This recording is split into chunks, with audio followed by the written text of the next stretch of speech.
What is up, my friend? Today we're going to talk about give me 5 mistakes authors over 40 make and how to fix them.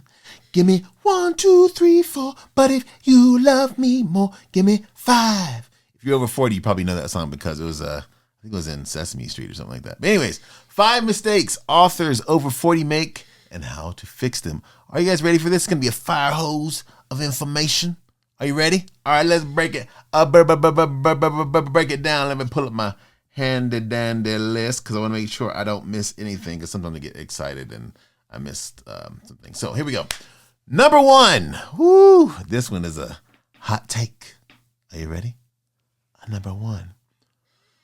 Waiting for a traditional publishing deal. I know I just heard a whole lot of hearts right now. Let me tell you guys why I say that's a mistake. I have been offered a traditional publishing deal. I'm not going to mention the name because it doesn't matter. But let me tell you guys what you don't understand. And what's also, I'm going to make a video about this later, but have you noticed that traditional publishers are now offering a self-publishing option? If self-publishing is so passé or so not good, why are companies like Simon & Schuster or whoever else you can think of offering self-publishing? Let me tell you guys about these publishing deals, and you can quote me. You can ask someone who has one. Most of the time, they're advanced. Now, there are people that get like huge advances. There are some outliers that get like, $1 million advances for a book or whatever. Who knows why that happens? Maybe they won the lotto in book publishing. Who knows? I don't know. But most people get an average deal of $10,000 to $15,000 for their maybe 20 if they're lucky, for maybe 5 if they're unlucky, for their book. And then get this, y'all, you have to recoup that advance. And then get this. Also, you have to pay for your own marketing and your own travel to events, all the other stuff. So the $5,000 is basically so that they can put their imprint on it. And then, I don't even know, because they don't market for you. They don't, I guess they put it in bookstores, but as we've talked about in some other videos, they put it in a bookstore, but if the books don't sell, guess who's got to buy those books back? You.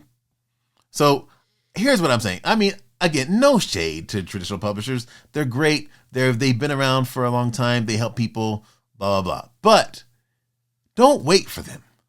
Please, there are people out there right now that need to hear your message. Don't wait for these people, these men and women, to come along. That's the number 1 mistake that authors over 40 make. Ready for number 2? All right, number 2. Writing like it's 1992, 95. What I mean by that is readers have changed. We need to get to the points faster.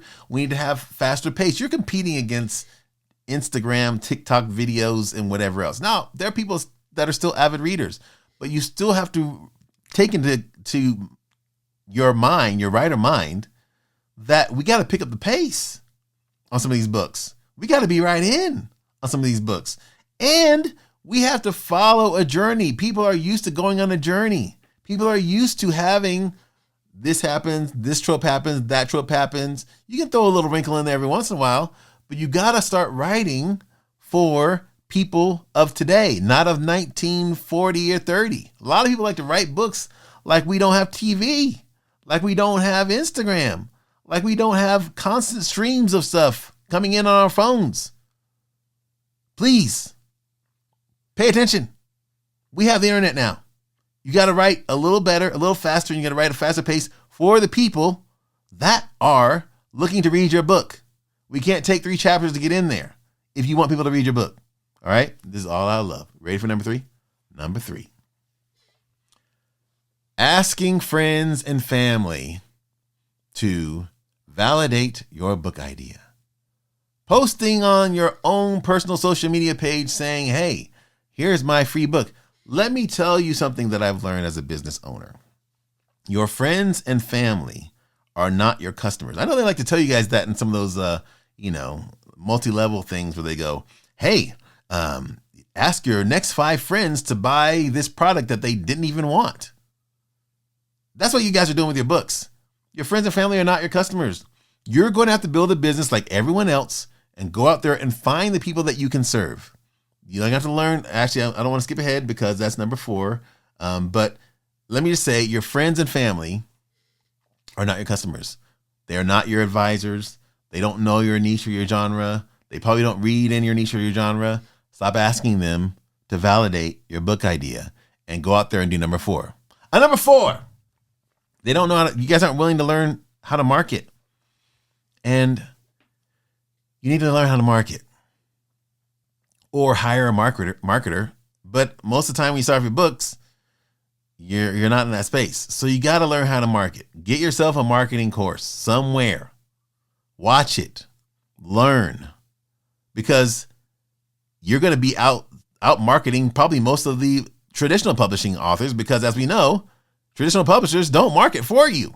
So they're hiring some publicity or person or whatever. One great thing you can do, I don't know, listen to go on podcast tours, write people with smaller podcasts. That's going to be on there. Start an email list or something like that based on the topic that you solve and you serve. Learn how to market, because you are the business. No one's going to come around. And this is one thing I've learned being, an author who sold lots of books.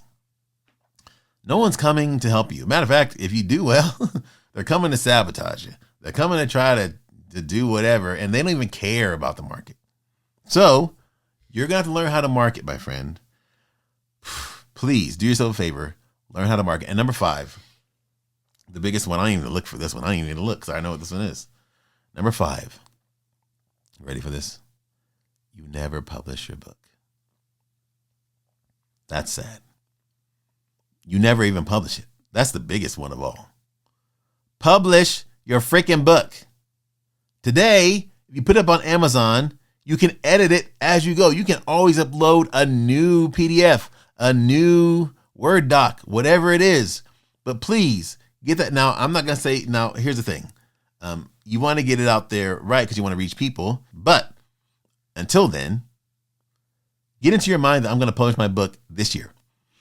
Maybe in, I don't know, 15 days, 20 days, 30 days. Get out there. And I know in the past I've said you can't write a bestseller in 30 days. I've said it before. Okay. Everything you need to be able to do, and sometimes as an adult you learn, sometimes you're wrong. But, you're going to want to go and just double check it before you put it out there. Because when you put it out there, it's out there. And when it's out there, still, even if you don't like it, thanks to the Amazon uploading feature, you can upload a new Word PDF edited whenever you want. You can do it whenever you like. Hope that helps you guys. All right, so those are the 5 things. Number 1, waiting for a traditional publishing deal. Number 2, writing like it's 1995. Don't do that. Number 3, asking friends and family to validate your idea. Number 4, not learning how to market. Number 5, I don't even have to look because it's so fresh in my mind, not publishing your book. Make sure you don't fall prey to those, and I will see you guys in this video. Make sure you hit that like and subscribe button and turn on your notifications bells, and I will see you guys in the next video. Hope this helped you. Peace. Leave in comments below. Which one do you struggle with? You right there. All right. Peace. Bye.